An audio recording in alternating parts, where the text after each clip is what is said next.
सभी प्रेमियों को मेरा प्यार भरा राधे राधे।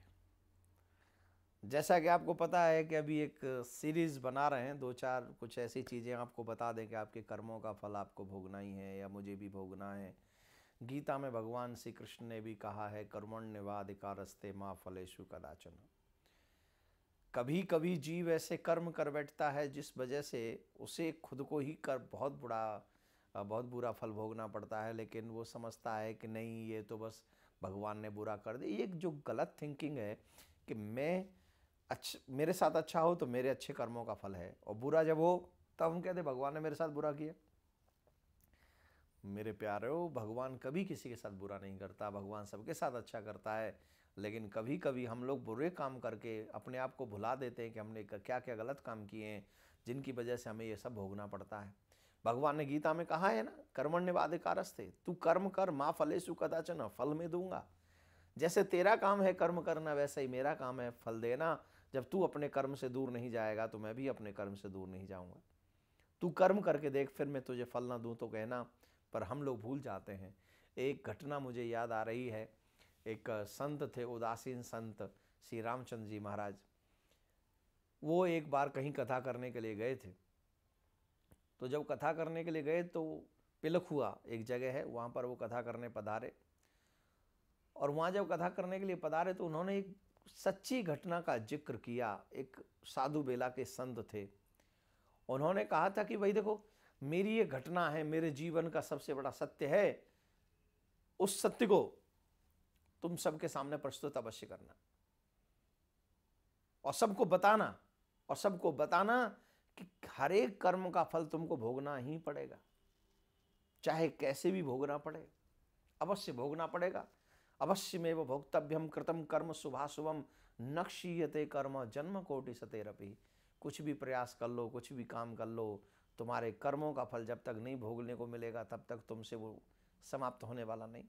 उन संत जी ने उनको अपने जीवन की एक सच्ची घटना बताई थी। वो ये थी, वो कह रहे थे कि मैं पहले गरीब घर का एक व्यक्ति था। मेरे घर में रोटी पानी खाने की भी स्थिति नहीं थी, मेरे कोई बच्चा नहीं था। तो संयोग से एक दिन एक मित्र मुझे मिला और उस मित्र ने आकर कहा कि देखो, सारा पैसा मैं लगाऊंगा, हम दोनों मिलकर काम करते एक दुकान खोल लेते हैं, तुम शरीर से मेहनत करना और 50-50 का, उसमें 50-50% का हम लोग भागीदार रहेंगे। बोले ठीक है।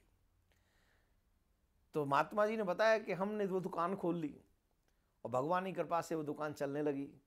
और दुकान जब चलने लगी तो हमें बम्बई से और इधर उधर जो बड़े बड़े शहर थे वहाँ से भी ऑर्डर आने लगे। हम वहाँ अपना सारा सामान भेजने लगे। एक बार मुंबई से एक लेटर आया कि आपके 1 लाख रुपए हैं, क्योंकि वहाँ सामान भेजा होगा, प्रॉफिट हुआ उस सामान में। 1 लाख रुपए लेने के लिए इन दोनों को बॉम्बे बुलाया और ये दोनों बड़े खुश थे कि बम्बई आज तक देखा नहीं, तो बॉम्बे देखने चले। उस समय ये बम्बई था, अब मुंबई है। तो बॉम्बे गए, दोनों बड़े खुश थे कि चलो पैसे भी आएंगे। 1 लाख रुपए उस समय बहुत हुआ करते थे, बहुत ज़्यादा हुआ करते थे। तो बड़ी खुशी खुशी बॉम्बे गए, वहाँ एक होटल में रुके। तो इन्होंने बड़े घूमे फिरे, थोड़ा सा आनंद लिया। तो इन्होंने कहा कि भाई जब बॉम्बे आए हैं तो 2-4 दिन घूम फिर के जाएंगे आराम से। तो घूमने फिरने लगे, 1 लाख रुपए भी ले आए। 1 लाख रुपए ले आए तो इन्होंने बताया कि मेरा दोस्त कहीं घूमने चला गया। तो मेरे मन में एक पाप आ गया, और वो पाप ये था, मैंने सोचा कि अगर मैं अपने दोस्त को, अपने फ्रेंड को मार दूं तो ये पूरा का पूरा 1 लाख रुपया मेरा हो जाएगा। तो तुरंत इस विचार के आते ही मैंने नीचे गया, जहर ले आया और दूध में मिलाकर उसे पिला दिया, और वो पी गया। उसे क्या पता था मेरे मन का मैल क्या है। मेरे फ्रेंड ने उसे पी लिया, जहर को वो पी गया, रात्रि में उसकी मृत्यु हो गई। मैंने एक टैक्सी मंगाई और टैक्सी मंगाकर मैं उस की लाश को ऐसी दुनिया की नज़रों में बीमार बता कर ले गया दिखाने के लिए। सागर के किनारे चला गया, ड्राइवर को 100 रुपये दिए और कहा तुम दूर जाओ, मैं अभी आता हूँ। और मैंने उस के शरीर को समुद्र में फेंक दिया और मैं वापस अपने गांव आ गया। और जब अपने गांव आ गया तो उसके घर वाले भी आए, तो मैंने कह दिया वहाँ उसे हैजा हो गया था, मैंने उसका इलाज भी कराया लेकिन वो ठीक नहीं। मैंने उसको झूठ बोल दिया, आंसू बहा दिए और 10,000 रुपये उसको दे दिए उनके घर वालों को। वो 10,000 में ही सब कुछ भूल गए। उनको लगा कि ये जो बोल रहा है वो सब सच है और कोई बात नहीं। मैं 10,000 रुपये देकर ही ईमानदार बन गया उनकी नजर में, और वो सब भूल गए। लेकिन मेरे प्यारे, इस घटना के 1 साल बाद ही मेरे घर में पुत्र हो गया। मैं बड़ा खुश था, मेरा बिजनेस बढ़ने लगा, मेरा पैसा आ गया, अब तो बेटा भी मिल गया। बड़ा खुश हुआ, बेटा आ गया। धीरे धीरे बेटा बड़ा होने लगा, बेटा पढ़ने लगा। बेटा जब पढ़ने लगा तो मैंने उसे विलायत भेज दिया पढ़ने के लिए। बेटा विलायत से पढ़ के आने लगा, संबंध आने लगे, संबंध आने लगे। कोई 10,000 बोलता, कोई 20,000 बोलता, कोई 50,000 बोलता। मैंने तो सोच रखा था जब तक कोई 1 लाख रुपए मेरे बेटे की सगाई में नहीं देगा तब तक सगाई नहीं करूंगा। विलायत पढ़ के आया भाई, बेटा विलायत से आया, एक दिन सिनेमा देखने चला गया और सिनेमा देखकर जब लौट कर आया तो उसे बुखार हो गया। और जब उसे बुखार हो गया तो मैं डर गया। मैंने वैद्य को बुलाया, बोले कुछ नहीं, रात को थोड़ा लेट सोया इसलिए बुखार आ गया, हरारत हो गई, लो इसको दवा दे दी तो वो ठीक हो जाएगा। ऐसा कह के डॉक्टर चले गए, वैद्य चले गए। एक दिन बाद ही उसको 104 बुखार हो गया, 105, 106 बुखार हो गया। डर हो गया। मैंने अपने शहर के सारे वैद्य बुला लिए, 500, 600, 1,000 रुपये खर्च कर दिए। उस समय 500, 600 बहुत होते थे, कम नहीं होते थे। खूब सारा पैसा लगाने लगा। सब डॉक्टरों की टीम आ गई, उन्होंने कह दिया साहब क्षमा करना सेठ जी, अब आपका बेटा बचने वाला नहीं। मुझे बड़ी कष्ट हुई। मैंने कहा सारा पैसा ले लो लेकिन मेरे बेटे को बचा दो।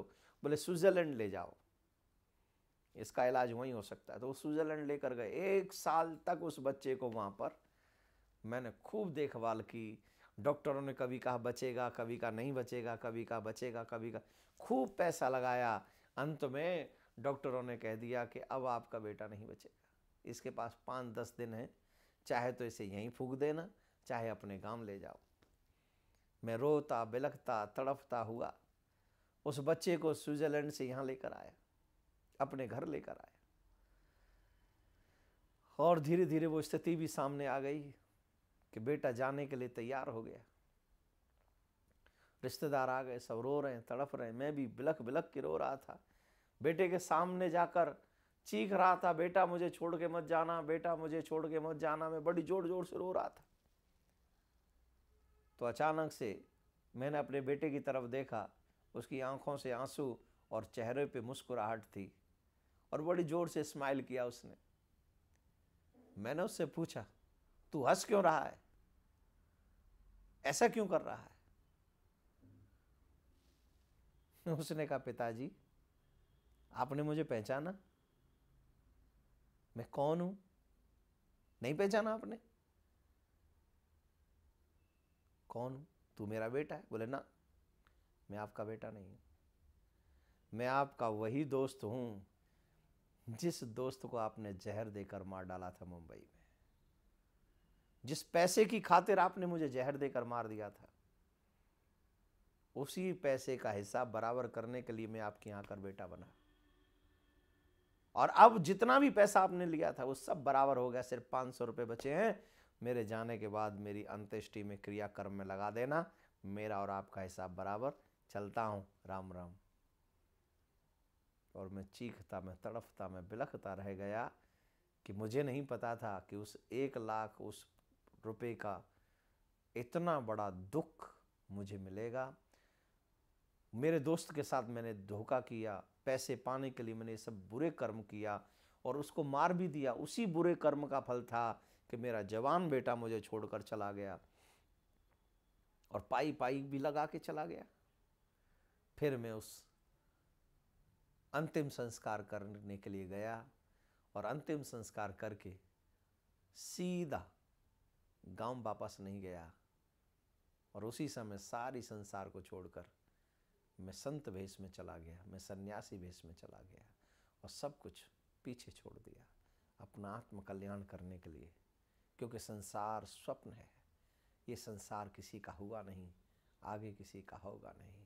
मेरे कर्म का फल मुझे भोगना पड़ा। तो ये याद रखिए, ये सच्ची घटना है। उस सच्ची घटना का ये सबसे बड़ा प्रमाण है कि हमारे हर एक कर्म का फल हमको भोगना पड़ता है। हम आज किसी के रुपए छीन ले, आज हम किसी की घर छीन ले, आज हम किसी की गाड़ी चुरा ले, आज हम किसी को मार दें, आज हम किसी का मर्डर कर दें, आज किसी के बच्चे का किडनैप कर लें, आज हम कुछ भी कर दें, सिर्फ पैसे की खातिर करते हैं। लेकिन भूल जाते हैं कि एक दिन यही कर्म हम सबको ऐसी बुरी कंडीशन में लेके जाएगा, जब उसका फल मिलेगा तो खून के आंसू भी छोटे पड़ जाएंगे। मेरे प्यारे, आप सबको मैं एक प्रार्थना करना चाहता हूं इसके माध्यम से कि जीवन में कभी भी किसी को दुख मत देना। अगर तुमने जीवन में किसी को दुख दिया, अगर तुमने किसी को आंसू दिए, तो तुम भी खून के आंसू अवश्य तुम्हारे जीवन में आएंगे। इसलिए आप सबसे मेरा आग्रह है, सर्वे भवन्तु सुखिनः की जिंदगी जियो, सर्वे सन्तु निरामया हमारे जीवन में रहे और हम सबका भला कर सके, हम सबका कल्याण कर सकें, ऐसा भाव मन में बना कर रखिए। यही सब हम सबका बेड़ा पार करेंगे, हम सबका कल्याण करेंगे। आई होप कि आपको मेरी बात समझ में आ गई होगी। नहीं आई हो तो फिर से एक बार कह रहा हूं, अवश्य में भोक्तव्यम, भोगना ही पड़ेगा। You will have to pay with compound interest, no one can save us.